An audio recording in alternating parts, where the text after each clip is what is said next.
Bye. Bueno, esta es una conversación con Ona Carbonell ¿Qué tal? ¿Cómo estás? sobre la práctica de movimiento, sobre el deporte, sobre la maternidad también un poco. Qué guay. ¿Sobre qué más? ¿Qué más hemos hablado? Sobre nuestro cuerpo, ¿no? Nuestra mente, vivir el presente de alguna manera, ¿no? La expresión. Y algunas cosas más. Sí, muchas cosas, ¿verdad? Esperemos que disfruten esta conversación. Muchas gracias. Hola, Ona. Qué tal? placer. Muy bien. Igualmente. Quiero arrancar con algo que me contaste recién en el café, nos encontramos hace unos minutos. Sí. Me compartiste esta experiencia en particular que, esto fue en 2020, vos diste a luz y a los 5 meses estabas compitiendo. Sí. Y particularmente me comentaste que en tu experiencia de tener que prepararte para la competición, había mucha desinformación al respecto de todo el mundo hormonal femenino, el embarazo, el deporte. Sí. Me encantaría saber cómo viviste vos esa experiencia, qué fue lo que te encontraste, qué información viste que faltaba. A ver, fue una de las experiencias más bonitas de mi vida y más difíciles, ¿no? Y duras física y mentalmente. El tema es que lo hablábamos antes, ¿no? Yo creo que alrededor del deporte, el deporte ha evolucionado mucho en muchos aspectos, pues de biomecánica, de indumentaria, de alimentación, de nutrición, en todos los sentidos, pero es verdad que yo creo que la mayoría de las investigaciones están hechas para hombres, ¿no? Por hombres.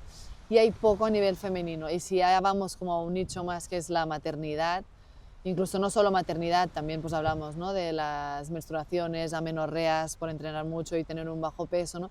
Hay como mucha desinformación acerca de la mujer y pues esta parte, sobre todo en mi caso, la parte de maternidad. Entonces recuerdo, además, como que yo te explico mi experiencia sabiendo que es una experiencia como que soy muy afortunada porque yo tenía un gran equipo en el centro de alto rendimiento. Total. Pero imagínate el 99,9%. Eso mismo fue como lo más fuerte de escuchar, decir, claro, vos estabas acompañada por Total. un ambiente deportivo donde había un montón de gente apoyándote.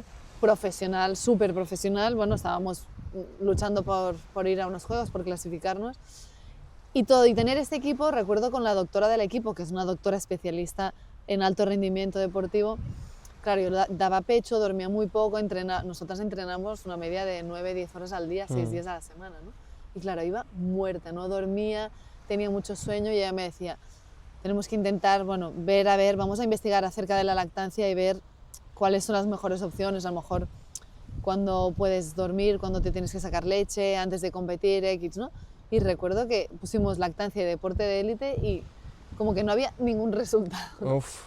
Y era como, ostras, ¿cómo puede ser que estemos en 2020, que el deporte haya evolucionado tanto en tantos aspectos y que tengamos tan poca información acerca de una mujer deportista que acaba de tener un bebé, que da pecho, que se está preparando, ¿no? De hecho, a partir de ahí, junto al Comité Olímpico Español, creé la comisión, perdóname, me voy a ir poniendo porque me da... Sí.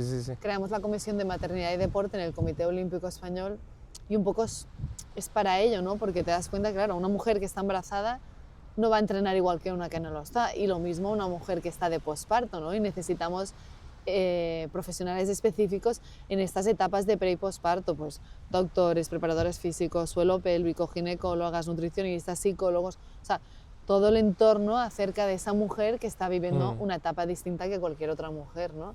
Totalmente.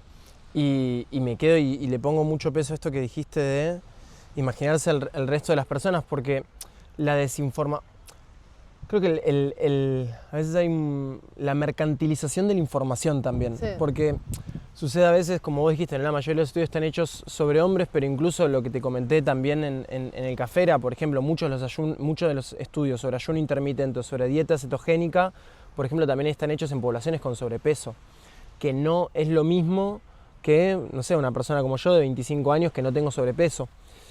Yo en mi vida personal padecí mucho también esto de querer aplicar todo lo que veía que era pro salud y terminar con picos de estrés, claro, que no entendía por qué eran, y después de entender, decir, quizás comer una vez al día y solo cetogénico y por ahí no está tan bueno. A día de hoy a mí me pasa, bueno, tú porque estás más informado en este sentido, pero hay tanta información y no sabes qué es verdadero, qué es falso, ¿no? Que ocurre esta desinformación que ya no sabes ¿Y sabes qué leer, qué escuchar, total, qué practicar, si combinas esto con esto.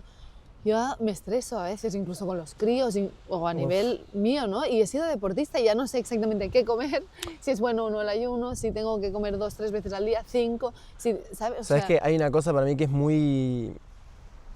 que hay que tenerla presente, que es que los medios de comunicación, y no hablo solo de medios masivos, no hablo del mainstream media, sino hablo de una cuenta de Instagram. La gente necesita que le presten atención para poder vender y vivir, y no en un sentido de qué malos, qué oscuridad, no, sino como, bueno, uno crea un contenido en pos de que alguien te mire, en pos de poder eventualmente ofrecer algo. Entonces termina sucediendo mucho esto de que, bueno, uno se termina produciendo contenido en masa, total, y en pos más de lo que llama la atención que necesariamente de lo que sea justo o verdadero. total. En términos, por ejemplo, del ayuno y demás, también digo, hay personas que construyen su marca personal. En este mundo de construir marcas personales, toda una marca personal construida alrededor del ayuno intermitente. Entonces también es muy difícil salir a compartir la información en contra de lo que vos ofreces. Y además que al final no todos somos iguales, es lo que dices tú, no es lo mismo una persona con sobrepeso o una persona que hace muchísimo deporte y a lo mejor no puede hacer ayuno, o una mujer, por ejemplo, yo estoy lactando y no puedes hacer ayuno si estás dando pecho, porque piensa que cada 3 horas el niño me saca 100 y pico mililitros de líquido de mi cuerpo, de leche, ¿no? Y entonces, claro, es que al final hay que perfilar, no todos somos iguales, y yo creo que hay tanta información que intento, me cuesta, ir, o sea, a los profesionales que tengo cerca, ¿no? Pues tengo una amiga que es nutricionista, pues solo la escucho a ella, porque es que si no acabo loca, ¿sabes? Porque hay tanto a escuchar, ¿no? Ayer, bueno, hablando con Esther, que fue quien nos unió, estábamos hablando de su rodilla, que tiene una lesión y demás, y me comentaba esto de que le recomendaron no comer crudo porque era inflamatorio, y me decía, bueno, y no sé qué comer, y le digo, bueno, y la preocupación también es inflamatoria. Claro. O sea, tu estrés porque no saber qué comer. Entonces también ahí a veces es se me vienen palabras en portugués, la procura, la búsqueda de querer hacer todo perfecto también es inflamatorio, también es estresante. En esta experiencia que yo te comentaba, yo empecé con mucha experimentación de muy chico. A los 16 empecé, no sé, fui vegano un tiempo, como un año. Tranquila, de salud. Perdón. No, por favor. Fui vegano como un año, después fui vegetariano, después pasé a hacer dieta cetogénica, comía solo carne. El tiempo que más intenso entrené habrá sido 2018, que también tenía un ritmo así de meterle 6 horas por día y comía una vez al día. Wow. Porque estaba con lo que era OMAD, que era One Meal a Day, era como el ayuno intermitente extremo, era 24 horas de ayuno o 23 por 1 hora de comida. Wow. ¿Y esa hora lo comías todo? Sí, me hacía daño. Hacía, no sé, duchas de agua fría, como hacía todo lo biohacker, y terminé con pico, o sea, yo tenía 20 años y tenía picos de estrés. Terminé con ansiedad y migrañas, y en mi cabeza era si estoy haciendo todo bien, hasta empezar a darme cuenta que demasiado bien. Claro, el agua fría es una práctica estresora, el ayuno es una práctica estresora, el entrenamiento de fuerza es una práctica estresora, y de algún modo, y también por cómo está planteado, cómo funciona también a nivel social y cultural cómo se plantean las prácticas de movimiento y toda la cuestión alrededor del rendimiento y la productividad, todo va en pos de más, ¿no? Si lo pensamos... Es que somos demasiado productivos y demasiado, ¿no? Queremos demasiado todo perfecto. Ahora pensaba, esto me desestresa. O sea, estar aquí hablando con alguien que me interesa, escuchando el mar, en la arena, con el sol, Totalmente. ¿no? Y a veces queremos más... De hecho, estábamos hablando antes con Esther y contigo, ¿no? Que tenía ahora en el gimnasio, oye, pues la cancelo y no pasa nada, ¿no? Totalmente. Y a veces queremos más, demasiado productividad, demasiado trabajo, demasiado perfectos como padres y madres, demasiado... Too much. No, y eso agota. Y bueno, digo, en esta búsqueda de siempre más rendimiento, de siempre lograr más, uno se deja de lado el simple hecho de descansar. Porque una de las bases, o sea, en lo que yo trabajo hay 3 bases, como te contaba, que es el desarrollo, lo que llamo capacidades básicas, que es fuerza, flexibilidad y coordinaciones básicas de movimiento. Lo que llamo capacidades expresivas, esto que te hablaba de expresión, que ahora en un ratito hablamos de eso. Y después todo el mundo de la autorregulación, de las prácticas regenerativas, que en esencia hoy tenemos que empezar a hacer prácticas para aprender a relajarnos, pero en esencia es simplemente descansar. Esto es súper interesante. El cuerpo en realidad Necesito. ya sabe, pero es que esto es lo loco. Si vos simplemente lograses no hacer nada un rato, tu cuerpo entra en estados regenerativos. Claro. Es como el funcionamiento del cuerpo. El tema es que tanto estrés crónico, tanta carga alostática, que es ese estrés acumulado, que el cuerpo pierde la capacidad de entrar en estados regenerativos. Igual mentalmente, ¿no? El Sí. tantos estímulos. Mi padre siempre me dice, deja que los niños se aburran. Y es como, es verdad. Es que el estrés mental y el importante estrés físico es lo mismo. Total. Y ahí un poco, también me gustaría dar una idea alrededor de esto que vos mencionaste ahí como la menorrea, y hay mucho de, cuando el cuerpo está muy estresado, empieza a, si se quiere, economizar recursos. Y una de las cuestiones, en pos supervivencia, y una de las cuestiones que va a empezar a economizar tiene que ver con el ciclo menstrual, tiene que ver con la capacidad de reproducirse, con todos los procesos hormonales que suceden. Claro. Y es como, bueno, esto lo economizo, ¿no? El Total. cuerpo está tan No exigido puedo. que no puedo. No puedo. Entonces es como, bueno, pero lo grave de eso es que es modo supervivencia. Total. Y eso en el deporte fue tan naturalizado. Sí, sí, sí, Digo, sí. de amigas mías que venían del palo de la gimnasia deportiva, gimnasia artística, perdón, y también me contaban que adolescentes, como Muchas. los entrenadores, era Sí, como, sí. no, esto está bien. Y crecían menos porque tanta Como- carga de fuerza tan joven, ¿no? Que tus articulaciones, tus huesos Bueno, no están... sabes que ese dato está siendo hoy en día, el entrenamiento de fuerza no está tan asociado con la pérdida de crecimiento. Sí, lo que es grave es el estrés. Vale. Es los altos niveles de estrés. No necesariamente el entrenamiento de fuerza, pero sí Pero- los altos niveles de presión, de estrés. Claro, y tú que hablabas del descanso, es que me parece tan fundamental. Nosotras siempre hemos sido uno de los deportes más conocidos como por entrenar 1000 horas, ¿no? O sea, Sí, lo 6 dijiste, días a la 6, semana, 8 horas al no, día 10, es una y locura. 10 y 11. Y ahora, por suerte, se están dando cuenta que a veces menos es más, ¿no? Y que, Totalmente. y que esa recuperación, me decía la seleccionadora de ahora del equipo nacional español, me decía, hostia, mi mejor nadadora de la solista estaba tan cansada que antes del europeo o antes del mundial le di una semana de vacación. Mm. Y yo pensé, qué crack, en mi época, o sea, ni de broma, pero es que no te dejaban ni media sesión de descanso. Wow. Y dice, y luego compitió como Dios, o sea, ¿no? Al final, obviamente hay que entrenar muchísimo, tal, pero el cuerpo necesita, bueno, tú lo sabrás mejor, ¿no? Pues recuperar mental, físicamente, para luego poder estar a tope, ¿no? Mm. Y por suerte ahora en el alto rendimiento se están dando cuenta de que no más es mejor siempre, ¿no? Y que a veces menos es más y que incluso desconectar, ¿no? Antes estaba mal visto si un deportista pues salía de fiesta o si un deportista tal, como qué mal, ¿no? Oye, si un deportista está siempre al 100% a tope y rinde como ninguno, si luego quiere irse al cine o quiere bailar en una discoteca, ¿por qué no? Si él rinde cuando tiene que rendir, ¿no? Sí, Y totalmente. creo que es súper importante. Cada uno necesitamos, yo no me iba de discoteca, a lo mejor necesitaba irme a comer con las amigas, pero al final es esencial, si no luego es imposible rendir. Mm.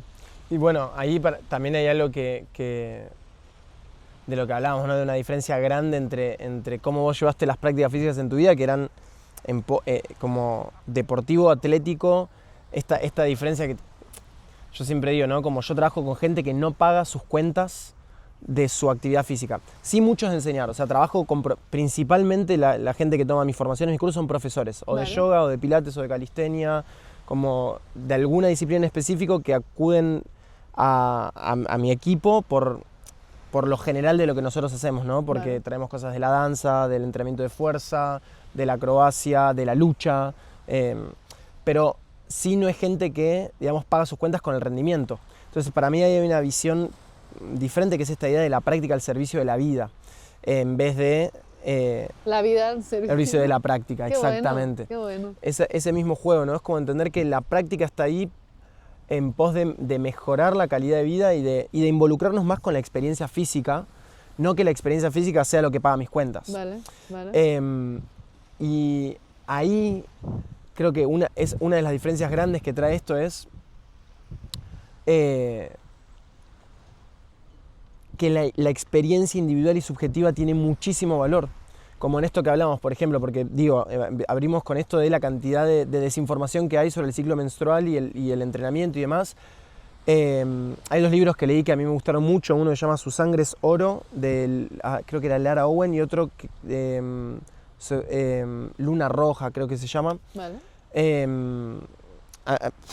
Hubo un momento donde yo trabajo con muchísimas mujeres y entendí que tenía que estudiar tanto la parte fisiológica más dura, Claro. y entender cómo funciona el ciclo menstrual, cómo funciona la ovulación, la fase lútea, cómo sube la progesterona, como entender realmente, Sí, porque todo. yo le estoy dando entrenamiento a muchas mujeres. Claro. Y también como, como una cuestión más esotérica y subjetiva también, que está muy presente. Porque más allá de lo que diga la ciencia, la experiencia subjetiva tiene mucho valor. Y el tema para ahí también es cómo nos involucramos de verdad con esa experiencia subjetiva. Requiere voluntad, requiere que una persona se ponga a escribir, se siente, lleve un diario de prácticas, lleve un diario de su ciclo, como realmente entienda, y eso lleva tiempo. Total. Pero creo que eso también tiene mucho valor, porque más allá de lo que nos dicen los expertos, Total. nuestro cuerpo es realmente nuestro. Mira, de hecho, te hablaba antes de Lorena Torres, una entrenadora mía que es de Sport Science y que ha trabajado en la NBA, bueno, está en la NBA trabajando, ¿no? Y recuerdo que ella me decía siempre, desde hace muchos años, me hacía como, no sé cómo se llama, el test este de cuando te levantas por la mañana, cómo te sientes ahora mismo, cómo has dormido, o sea, como varias preguntas, ¿no? Y es un poco esta parte como más subjetiva, ¿no? Que teniendo los recursos que tenía, nada de relojes, nada de pulso, ¿no? Es un tema de más personal, subjetivo, pero que al final te dan mucha información, ¿no? Porque ella me decía, si tú hoy te levantas cansada, pues a lo mejor no es el día hoy de hacer fuerza, porque te puedes lesionar o porque... Y dices, mira, o sea, es importante al final escucharte a ti mismo, Total. reflexionar tú mismo de cómo estoy y a partir de ahí, pues lo que decimos, pues sí, hoy me siento preparada, voy a ir al gym y voy a hacer esta parte de fuerza, o no, hoy necesito desconectar y no ver a nadie y tal, o, ¿no? O dormir. Hoy necesito dormir, sí, totalmente. básicamente. A mí mucho tiempo, bueno, como en mis fases de experimentación, me medía a diario la variabilidad de la frecuencia cardíaca para ver como qué correlación había entre los días que supuestamente mi sistema nervioso estaba más apto para rendir y qué días para descansar, y muchas veces veía que no había correlación, como digo, bueno, supuestamente mi sistema está en óptimo para darlo todo, pero yo no tengo ganas o necesito otra cosa. Ahí el no tengo ganas obviamente es fino, ¿no? Porque también para mí hay una cosa de disciplina que es importante. Total. Sí, Pero sí. esto lo hablo siempre con el kinesiólogo de mi equipo, que hay una correlación entre... voy a saltar algo como el mundo de lesión y dolor, pero para traerlo, hay una gran correlación entre el miedo a hacer un movimiento o a que algo me duela y lesionarme.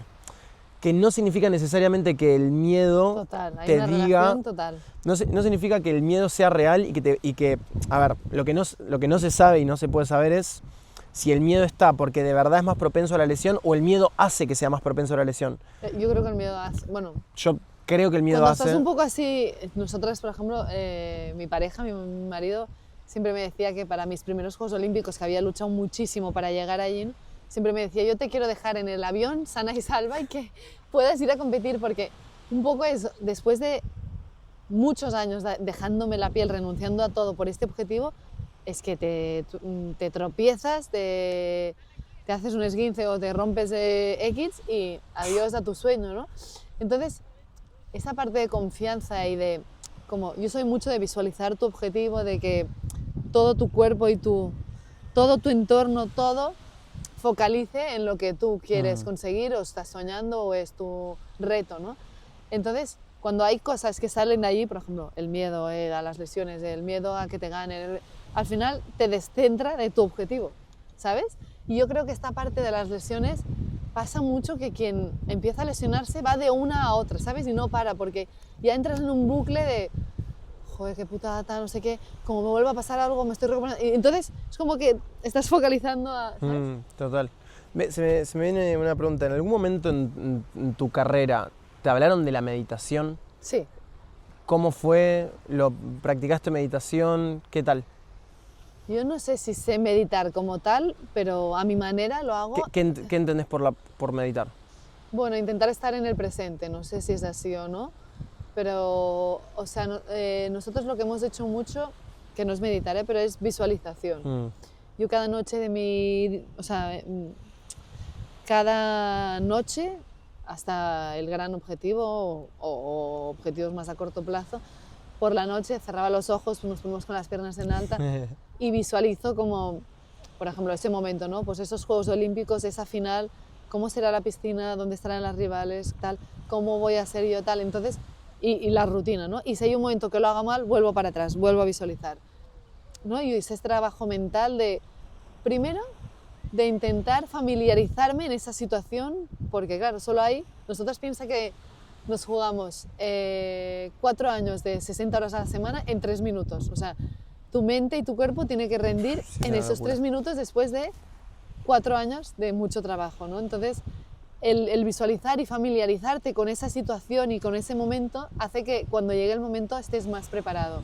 Sí, más. Y por otra parte es como que agilizas tu mente a, bueno, ¿qué pasa si un juez tal? ¿Cómo corrijo esto? Si me no sé cuántos, no sé qué, y como preparar mucho tu mente, ¿no? Por otro lado, lo de meditar, a mí me cuesta un poco, o sea, me doy cuenta de que que estoy todo el rato pensando en el futuro o en el pasado, de cosas, ¿no? Y cuando intento centrarme en nada más que esto, me cuesta un mogollón, ¿sabes? Te comparto, hay 2 cosas. Antes de tocar el mundo de la meditación, esto de visualizar, que hablamos también antes de dolor. Yo tuve una lesión lumbar en 2022. No es que me golpeé ni nada, sino fue acumulativo. Fueron como hernias que me fueron generando dolor y irradiando las piernas. Y en un momento perdí hasta la capacidad de imaginarme moviéndome sin dolor. Wow. Yo me imaginaba haciendo un movimiento acrobático, o a veces hasta bailando, no sé, como algo... Chill, Bueno, sí. claro, ni siquiera... Y no podía imaginarme haciéndolo sin dolor. Incluso muchas veces pensar en el movimiento acrobático me activaba el dolor. Wow. Eso era muy, muy loco. Y parte del trabajo que hice, y esto lo comparto, digo, por cualquier persona que esté pasando ahí un dolor, fue aprender o reaprender a poder a visualizarme sin dolor. Como poder decir, ok, hago este movimiento y me lo imagino, y digo, ok, mi cuerpo puede, me siento fuerte. En un momento me daba... Es extraño decir esto, pero me da miedo hasta imaginarlo. Sí. Y yo creo y lo conecto esto con la meditación, porque creo que a veces esos miedos, esas lesiones como que nos van quitando terreno de uno mismo, de una misma. Como esto, ¿no? Ni siquiera poder imaginarme haciendo algo. Y yo creo que la meditación, en primer lugar, es una forma de recuperar soberanía sobre la propia experiencia. Vale. Para mí meditar no es vaciar la mente, no es poner la mente en blanco, es simplemente el hecho de poder quedarse quieto, quieta, Vale. y de respirar. Y hay un amigo, Simón, tiene una escuela de yoga en Pipa, que se llama Escuela Soma, y él dice esto de, antes de meditar es me tolerar, después me aceptar, después me editar. Vale. Como si meditar tuviese la capacidad, a mí me gusta pensar que me sí. aceptar es el final, ¿no? Pero en primera instancia, meditar es sentar a tolerarte, ¿no? Como cuando yo hago hay 1 o 2 veces al año yo abro un curso que se llama Método Move, que es como una introducción a nuestra metodología y es... En esos cursos entran más o menos 500 personas. Hice como un pequeño censo sobre cómo les estaba yendo. Y como te digo, la metodología, nosotros ponemos a la gente a hacer prácticas regenerativas, quietud, meditación, entrenamiento de fuerza y movilidad, y después más trabajo expresivo o de desplazamiento y tal. En las prácticas de meditación, la primera semana eran quedarse 5 minutos sentado quieto. Más de la mitad reportaba ansiedad. Ostras. No podían quedarse quietos 5 minutos con los ojos cerrados. Y cada vez peor, ¿eh? Porque es que ahora la gente está viendo bueno, o sea, yo no he llegado a este punto, pero normal, que dicen que, por ejemplo, los jóvenes ya no pueden ver pelis, tienen que ver resúmenes de pelis. En plan, sí, o ver la película, ¿sabes?, con el celular en la mano, viendo reels. Exacto. Sí. Ostras, es que esto es terrible, o sea, ¿cómo estamos en este punto de...? Sí, total. Hay que bajar. A mí me da muy bien. De hecho, mi refugio es Menorca. Hermoso, una sí. Y nos vamos ahí 2-3 meses al año. Te lo juro que solo llegar ahí, el olor, la gente, van a otro ritmo. Esto de que los isleños, es que es real. O sea, es como que bajas todo y te lo tomas con calma y no hay esas prisas, ese estrés, ese quiero llegar a todo, quiero hacerlo todo. Es como todo está bien y vayamos poco a poco, ¿no? Qué importante conocer otros modos de vida, ¿no? Para expandir lo que uno considera posible, porque muchas veces uno, por no conocer otros modos de vida, asume que lo que hay es lo que hay. Total. Y es lindo entonces encontrarse entre personas diferentes para ver que hay otros modos de vida, para ver que hay otras posibilidades. Y yo entiendo un poco la vida en general, todo, como me gusta o sentir ese equilibrio, ¿no? Y entonces yo creo que está guay, por ejemplo, yo vengo, vale, la gente me dice, tú tranquila o calmada, pero sí, 1000 años compitiendo a full, a muerte, no sé qué, luego tal. Pero es como, tienes que tener como contrarrestar, ¿no? Tengo esto, pero luego, cuando estoy en casa, soy como muy calmada, necesito tiempo de no hacer nada, de, no sé cómo se llama, si meditar, si tal, mirar el mar, tirar Sí. piedras al mar, escuchar, andar con mis amigas, sociabilizarme, pero en plan... Entonces, como, no es que siempre tengas que ser así o que siempre tengas que estar a full, no podemos siempre estar al 100%, ¿no? 100%. Y entender 100% no podemos estar al 100%. 100% no podemos. Sí, totalmente, totalmente. Y está guay también pues, ver que hay varias maneras de entender la vida y de disfrutarla. ¿Sabes que hay un filósofo que se llama Byung-Chul Han? Perdón que te interrumpí, justo se me vino esto de... No me acuerdo si es en el libro El aroma del tiempo o La sociedad del cansancio o cuál de todos sus libros, pero... bueno, este término, el aroma del tiempo, él habla de que en esta búsqueda de rendimiento, de productividad y de aceleración se pierde el sentido, como que las cosas se vuelven homogéneas y planas. Vale. Y se pierde el sentido de las cosas, y en esto del aroma del tiempo me gusta porque yo en un momento me choqué con la realidad de decir hace cuánto no huelo cosas en la calle. De tan enfocado que voy, de tan metido, que no huelo las plantas, que no... O vas en el tren y no ves las personas que tienes a tu alrededor porque estás tal, o el paisaje, o no escuchas, ¿no? Y, jolín. Totalmente. Y creo que lo que tú haces un poco te conecta a esto, ¿no? Para mí el movimiento, el compartir con otra gente, ¿no? Un grupo, ¿no? Y escuchar a otras personas, mirar, reflejarte... copiar, al final es una manera también de que tu mente, ¿no?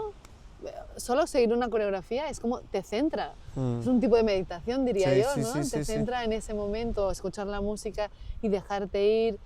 Y... Sí, yo creo que las prácticas de movimiento son una respuesta contundente para la falta de sentido que vive mucha gente hoy en día. Porque también hay algo hay tanto exceso de información, tanto exceso de pensamiento, tantas ideas en las que ni siquiera se profundiza. Digo, hoy hay una ilusión de que todo el mundo conoce o sabe mucho porque cualquiera puede escuchar una frase de un filósofo en Instagram. Pero realmente no entendemos qué hay detrás de eso. Mira, te cuento una experiencia ahí que pasó en un retiro y después lo empecé a hacer en todos los eventos que hago, que es que haciendo una ronda de palabra y conversando, traigo la pregunta de quién consideraba que el equilibrio es la clave. Una frase. La mayoría levantó la mano, entonces yo en juego digo, bueno, listo, estamos todos de acuerdo, todos consideramos que el equilibrio es la clave, vamos a cenar, ya está, terminó acá.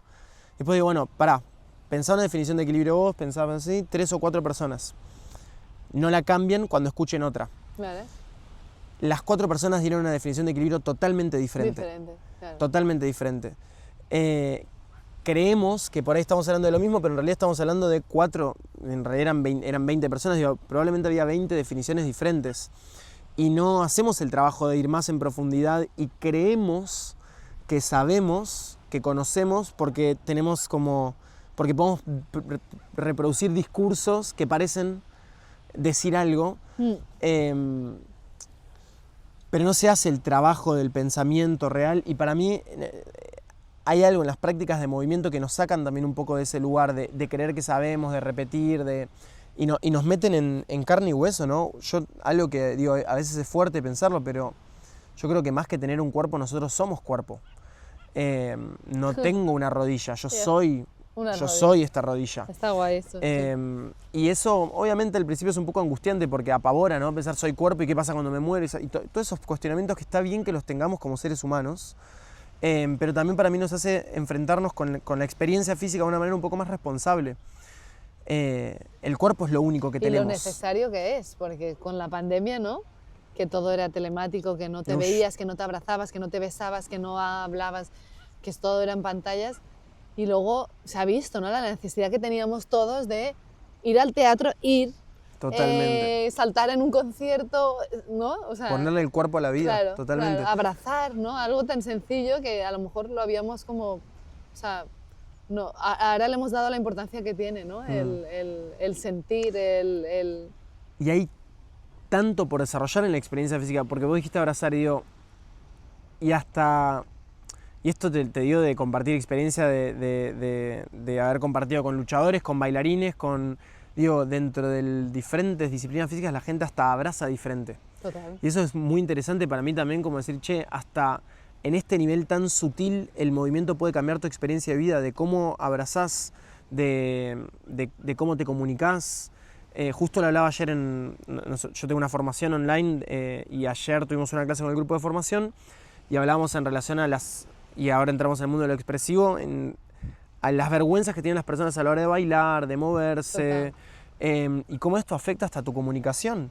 Porque si uno no tiene soltura para moverse, si uno no puede probar, ¿no? Uno termina estando preso dentro del propio cuerpo y muchas veces sin siquiera darse cuenta. De hecho, en Argentina, tú eres argentino, ¿no? Sí.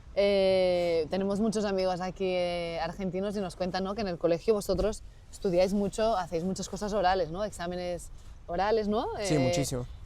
Trabajos, ¿Acá no? muy poco, y se nota tantísimo.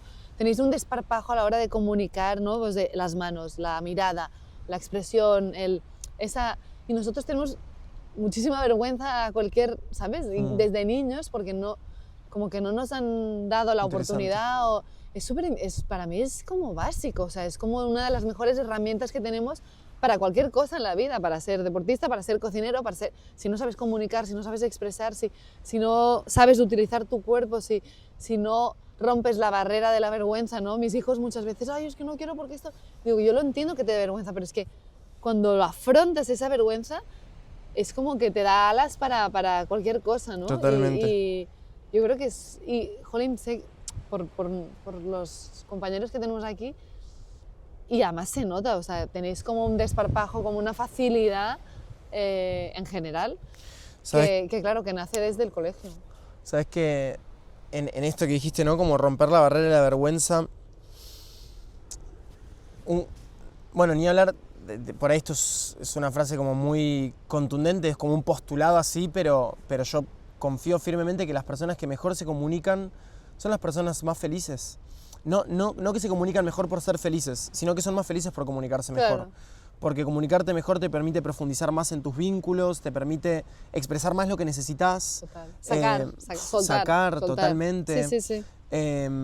Y para Total. mí hay algo ahí también en la libertad de movimiento, porque la comunicación es principalmente no verbal. Total. Eso también uno cree que es como, bueno, solo tengo que ser bueno con las palabras. Con una mirada yo ya sé si los niños están felices, si no, si tal. Y, por ejemplo, mi deporte, por eso tenía mucha curiosidad también de hablar contigo, es un deporte subjetivo, ¿no? En el que una mirada, un gesto, cualquier detalle te puede hacer ganar esa décima y hacerte ganar esa medalla olímpica, mundial, lo que sea, ¿no? Que es a mí lo que amo de mi deporte, ¿no? Decir, ostras, tiene la parte de deporte de élite, pero a la vez tiene esa parte subjetiva, el arte, ¿no? El que a ti te guste más, pues cómo se mueven estas nadadoras o esta música o este tal, es tan bonito, ¿no? Te da esa posibilidad de que realmente nosotros las españolas, si algo en la natación artística se nos da bien, es esa parte artística, ¿no? Y nos hemos dado cuenta que cuando tú más realmente sientes esto que estás nadando, ¿no? Nosotros en el agua intentamos contar una historia con nuestros brazos, con nuestras piernas, con la música, con el bañador, con la coreografía. Al final es explicar esa coreografía, esa historia, ¿no? Y cuando realmente la sientes y cuando realmente por dentro sientes... Antes estábamos tú y yo haciendo flamenco, ¿no? Cuando realmente te pones en la sangre, ¿no? De un flamenco y sientes esa música, esa historia, esa expresión, llega al juez y te puntúa esa décima de más, ¿no?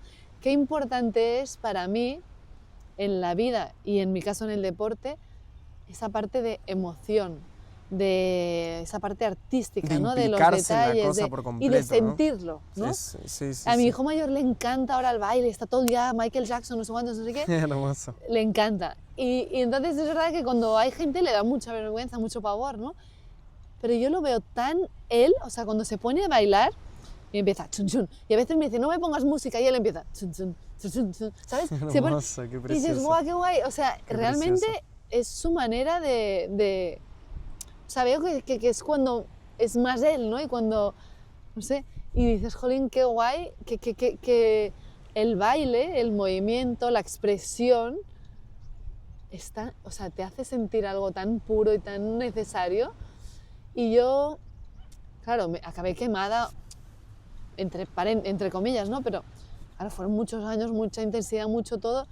Y pensé, buah, ahora tardaré en, no quiero más, quiero no cansarme, no tal, no cual. Y ahora lo necesito muchísimo. Y no he encontrado todavía, o sea, pues hago pilates, hago un poco de cardio, hago un poco de fuerza, pero por ejemplo baile, me encantaría apuntarme a algunas clases de baile, de danza, de no sé, porque es como que mi cuerpo lo En necesita. junio voy a estar haciendo otro evento en Barcelona y estás totalmente invitada. Pues vendré, ¿eh? Sí. Tengo esa parte de vergüenza porque yo dentro del agua lo que quieras, pero fuera del agua parezco a veces un pato mareado. Bueno, depende Un de pato lo que, mareado. de lo Sí, que sea, expresión. ¿no? Pero me encanta. Hermoso. ¿Sabes qué te iba a preguntar? Como dentro de lo que... A ver, por ahí la pregunta puntualmente es ¿cómo sentías vos tu desarrollo poético, expresivo, personal dentro de tu práctica que es compartida con más personas y que tiene un objetivo tan, a ver, Juegos Olímpicos, digamos, un nivel de competición y un nivel digo, no es, entiendo que no puede ser un despilfarre de tu poética personal, sino que tiene que estar también adecuada Claro. a un formato. Digo, ¿cuánto vos sentiste? Es muy complejo y es muy bonito. O sea, claro, nosotros piensa que, pues yo qué sé, lo hacemos 1000 veces al día, ¿no? Y tiene que ser exacto, a 45 grados, el dedo así, todas 1000 veces, ¿no? Entonces nosotros intentamos automatizar y ser como robots para que el día de la competición tu cuerpo vaya solo y no pueda haber margen de error, ¿no? O sea, de alguna manera nuestro cuerpo acaba siendo, pero lo bonito y la magia, y sobre todo aquí en la natación artística española intentamos, yo creo que cuando estás cabeza abajo, tú intentas optimizar la energía, que tus pulsaciones vayan lo más lento posibles, y 1, 2, 3, 4, 5 piernas, tal. Pero cuando sales a respirar y sale tu cabeza y sientes la música, obviamente tienes que ir a unos números, pero como ya lo tenemos muy bien automatizado, también te puedes dar ese margen de disfrutar, de sentir, de hacer una amplitud gigante, de mirar al juez. Eres capaz de seguir con la coreografía. Yo recuerdo estar viendo a este juez y decir, o sea, matarlo con la mirada y decir, no dejes de mirarme y puntúame ese 10, ¿no? ¿Sabes? O sea, ese punto de conexión con la música, con tus compañeras, con el público, con el juez y con el sentirlo, ¿no? Y yo creo que las veces que luego, cuando hemos mirado el vídeo y hemos repasado lo que hemos hecho, las veces que me he sentido más orgullosa han sido las veces que realmente más lo he disfrutado dentro del agua. Dentro de, obviamente, o sea, que no puedes, sobre todo debajo del agua cuando sacas las piernas, pues tienes tu rutina, tu coreografía, tus números, tienes un punto más de automatización, de robot, pero sí que hay espacio para sentirlo, para emocionarte. Y cuando tú te emocionas, emocionas a los demás. Qué hermoso eso. Tengo una pregunta, ¿te has encontrado vos en la pileta sola jugando? Como Sí. bailando, 1000 improvisando, veces. como... De hecho, una de las cosas que más me gusta es cuando llegamos por la mañana, ¿no? Y te tiras al agua y es muy guay porque el agua tendrás que venir un día a hacer clases conmigo. Porque cuando te sumerges es una meditación, o sea, es otro mundo, es ese shh, y que las gotitas, el tal, y entonces es tu mundo, ¿no? Y entonces debajo del agua gritamos, ¡ah! Cuando no puedes más, lloras, te expresas con las compañeras, el movimiento, la fricción, la ingravidez, el ponerte así boca arriba, ¿no? Y dejarte flotar e ir hacia la superficie. Mira, es como, es un submundo, o sea, nosotros tenemos un mundo que es el subacuático y que es el que más me gusta y el que más echo de menos ahora, ¿no? Y entonces, por las mañanas, cuando empiezas el entreno, que a veces lo empezamos a tope, pero si tienes un margen, ¿no? El jugar debajo del agua, con el agua, ¿sabes? Qué precioso. Es muy guay. Sí, yo las pocas experiencias que he tenido viajando primero por México, de meterme en cenotes Me acuerdo, yo iba a cenotes y nunca me había puesto gafas, ¿cómo le dicen? Gafas, Antiparras, sí, gafas. sí. Entonces, bueno, una experiencia linda, pero el día que me puse gafas y entré y empecé a ver las Alucinas. cuevas y los Wow. peces y todo, y empecé a practicar mucho como apneas y freediving. O sea, es brutal. Y también a mí me encanta, o sea, todo lo que a mí me gusta bailar y moverme, cada vez que tengo una pileta o algo, lo que dijiste, esa ingravidez, y hay algo de la posibilidad del detalle que te permite la lentitud y la resistencia del agua que me parece bellísimo, bellísimo. Es brutal. Sí, qué hermoso. Nosotros tenemos hasta nuestro lenguaje subacuático, ¿sabes? O sea, te miras, gritas, a veces cuando la entrenadora te echa una bronca y muy mal ambiente fuera del agua, es en plan, me quiero pegar un tiro, ¿no?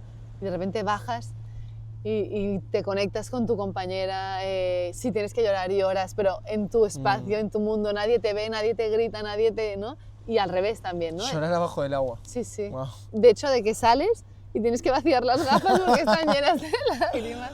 Eso Wow. me pasa muchas veces. Y también de emoción, ¿eh? De decir, ¡guau, qué guay! Bajas y es como, ¡guau, explosión! Wow. Es que para mí, no sé, yo debería haber sido una sirenita o un pececito porque me siento mejor en ingravidez que bajo la influencia de la gravedad. Qué hermoso todo eso.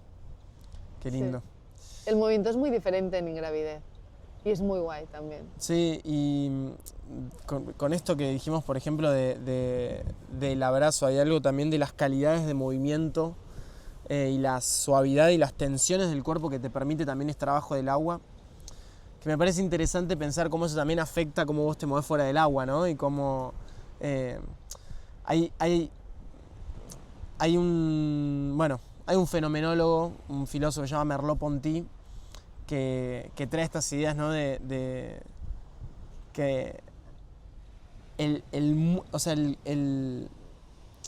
cuerpo es la posibilidad de un mundo vivido. Es decir, uno entiende, ve y habita el mundo a través de los sentidos. Uno no accede a una realidad objetiva, sino que, y esta provocación me encanta como este ejercicio de pensamiento, de pensar que por ahí lo que veo no es algo real y concreto, sino que es una forma de sentir mi ojo.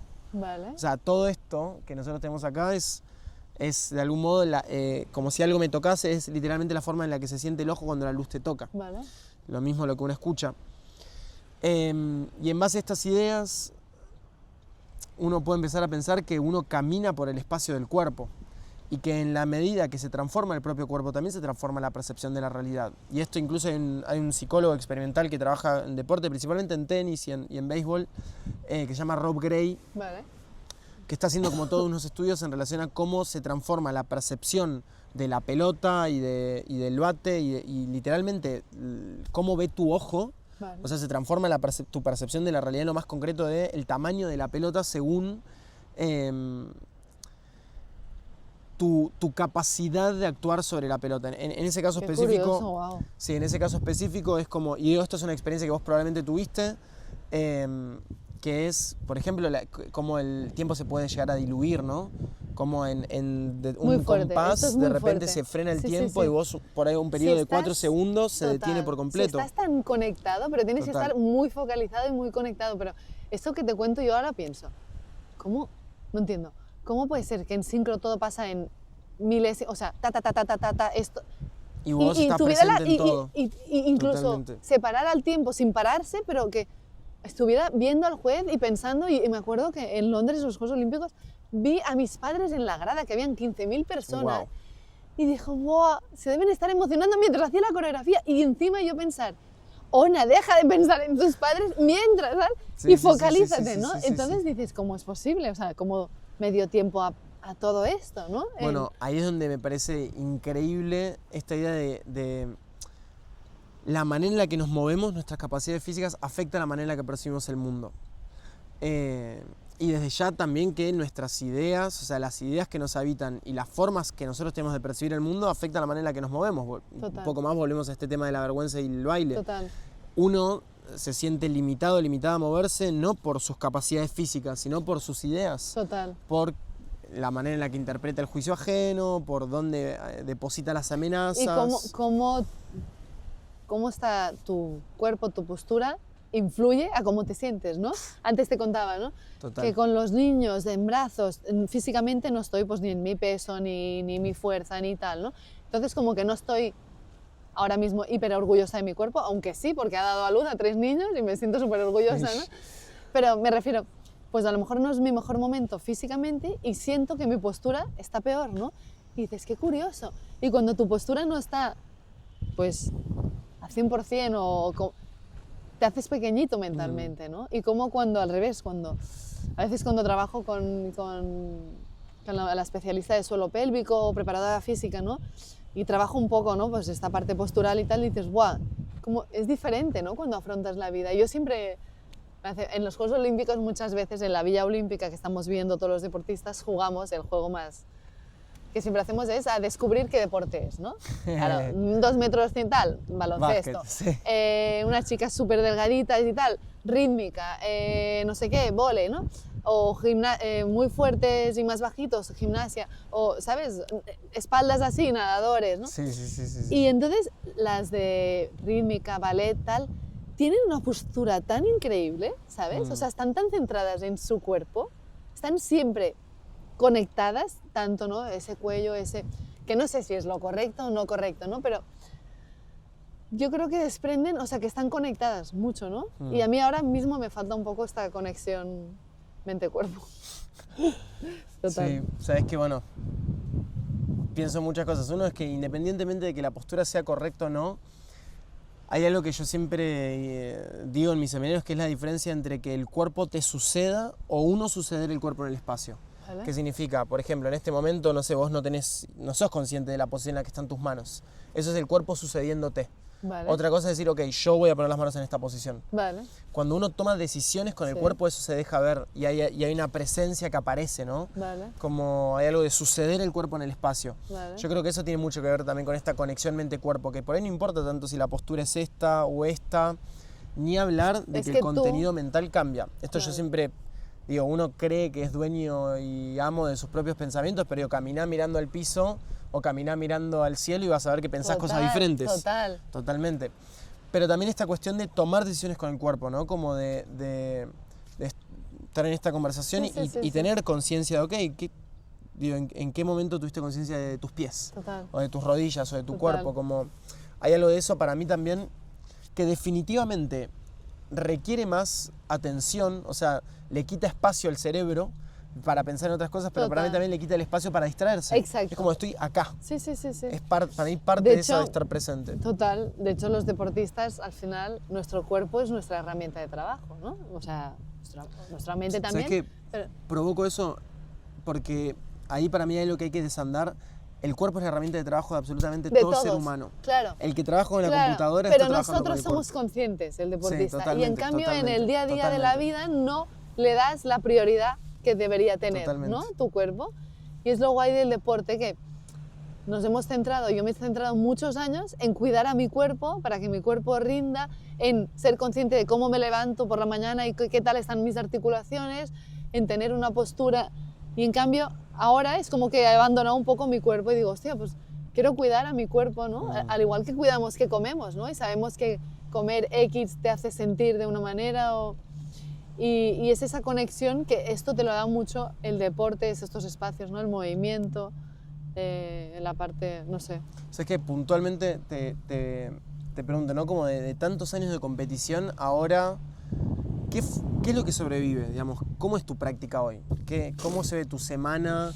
¿Qué haces? ¿Qué dejaste de hacer? Imagino haber tenido 3 hijos, 8 horas por día no estás entrenando. No, ya me gustaría ahora y siempre, sí, o sea, cuando entrenaba tanto, siempre recuerdo que era como, no puedo más, tengo agujetas, me duele el cuerpo, tal, y mi marido siempre me decía, qué envidia, yo decía, pero ¿cómo puedes decir esto si no? En plan, claro, vas muy cansado, ¿no? Y ahora digo, qué razón tenía Pablo, en plan, me encantaría tener más agujetas y sentir mi cuerpo más, ¿no? Trabajado, ¿no? A ver, es que mi tema, o sea, mi principal prioridad son los niños, la casa, todo, ¿no? La familia. Trabajo mucho y mi trabajo no es rutinario, o sea, no tengo una rutina y pues viajo un día, una semana trabajo mucho, otra menos, 2 días a full, otro día tal. Que esto me da la posibilidad de poder conciliar mejor y estar mucho con los críos, pero a nivel deportivo no puedo decir los miércoles pilates, los juegos tal, y no me lo salto, sino como... Entonces, hasta ahora es como, llevo unos años, claro, de crianza y tal, como que el deporte no es una prioridad.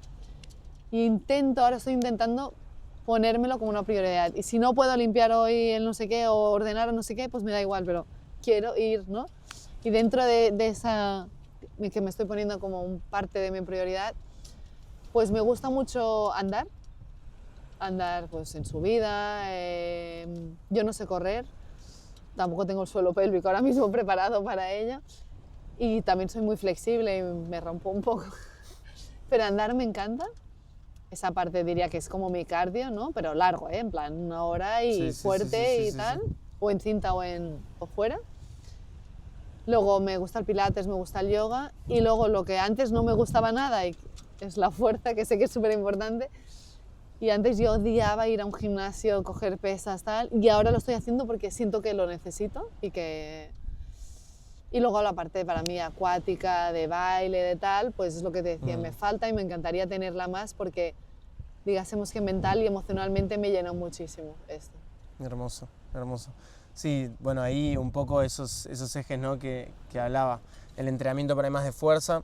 Eso, el entrenamiento de fuerza es importante porque también es lo que hace que tu cuerpo se conserve a lo largo de los años y que tu capacidad de moverte se conserve, por sobre todo. La parte de amplitud y de estiramiento sí que lo hago mucho. O sea, cada mañana muevo todo mi cuerpo, mis articulaciones, todo. ¿Te mueves cuando te despertás? Sí, me encanta. Hermoso. Y parte de flexibilidad. Ese es uno de los hábitos que yo recomiendo siempre, es como decir, che, para mí es inconcebible despertarme y no mover mi cuerpo, como hay algo que siento que como que acumula óxido, ¿no? Es como que tengo que mover el cuerpo y ok, ahora estoy para la vida, ¿no? Sí, totalmente. Desengrasar, totalmente. ¿no? Sí. Todas las articulaciones, todo, sí. Totalmente. Hay algo ahí que así como invitación también, ¿no? A ver qué pasa inclusive con digo, más allá del entrenamiento de fuerza y de las prácticas que haces, como introducir también espacios de quietud, a ver qué pasa con eso. Como vale.